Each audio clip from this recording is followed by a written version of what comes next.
భూకంపం వస్తుంది అని తెలుసుకోగలవేమో, భూమి కంపించకుండా చేయగలవా? తుఫాన్ వస్తుందని తెలుసుకోగలవేమో, తుఫాన్ రాకుండా చేయగలవా? గాలి గంటకి 120 కిలోమీటర్ల వేగంతో వీస్తుందని తెలుసుకోగలవేమో, దీపపు స్తంభం ఒరగకుండా చూసుకోగలవా?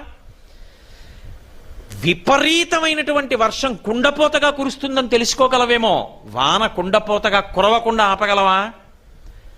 ఆపగలిగిన తల్లి ఒకతుంది, ఆమె కారుణ్యమూర్తి. ఆమె పట్ల కృతజ్ఞతతో ఉంటే చాలా, ఆవిడ ఉందని తెలిసి నమస్కరిస్తే చాలు.